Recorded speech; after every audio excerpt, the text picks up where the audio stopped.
is First Coast News at 5:30. Top story. He's a young man with a big dream, but not a lot of time. I'm Charlene Chirk. Find out how this race car driver is trying to beat the odds. Big story. This may sound weird, but one of our First Coast News family is leaving, and we're all excited. I'm Jeannie Blaylock, and I'll explain.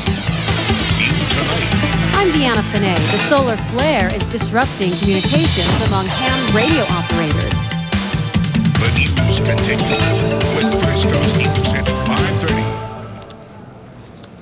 He risks life and limb at 165 miles an hour. He moves fast. According to experts, this 28-year-old could have just 4 or 5 years left to live. Good evening. I'm Donna Hicken. And I'm Phil Amato. Thanks for joining us. Chris Fowler can go from 0 to 60 in 4 seconds. And while that sounds like a thrill in his Formula Renault, this Jacksonville man is using his race car as another kind of vehicle. In a sport where hundreds of thousands of spectators watch for hours, Chris wants to broadcast his message to every race fan. First Coast News anchor Charlene Chirk has the story of one man's race against time. Chris Fowler is no stranger to a challenge. Even the rainy weather is testing him on a day he'd rather be testing his race car. But Chris says whether it's the rain, the track, or his cystic fibrosis, it's taking on these challenges that give him the thrill of a lifetime.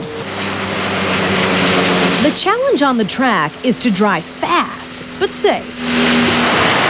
And this rain today is testing both.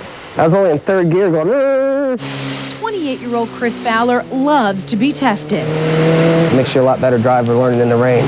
Because if you can be fast in the rain, you can be fast anywhere. And Chris has always wanted to go fast.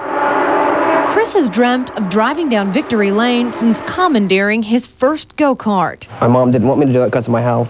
Said it was too dangerous. Chris's mom worries about his health because at 6 months old, doctors diagnosed Chris with cystic fibrosis. I was born back in '75. Wasn't a lot of medicine out there. The doctors told my parents to keep me active. So from the time I was crawling, I was in sports. I played basketball, I played football, I played tennis, I played soccer, straight through, all the way through high school. But Chris's heart has always been behind the wheel. That go-kart led to car after car and lap after lap. I have the speed and the skill and the talent level to get there.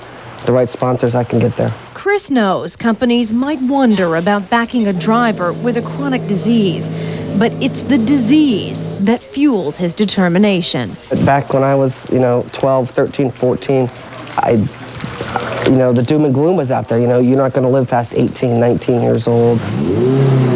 So the racing kind of motivated me to make sure I did everything to keep that will to live and to strive to be better.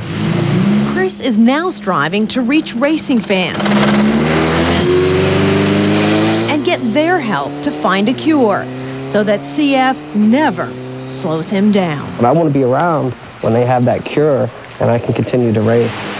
Chris has given himself 5 years to make it to Indy, but he says even if his future doesn't take him behind the wheel, as long as he stays in the racing business, that's enough of a win for him. Reporting from the Roebling Road Raceway in Savannah, Georgia, Charlene Chirk, First Coast News. Well, Chris is one of 30,000 Americans living with cystic fibrosis. He says he's donating 10% of his winnings to the Cystic Fibrosis Foundation.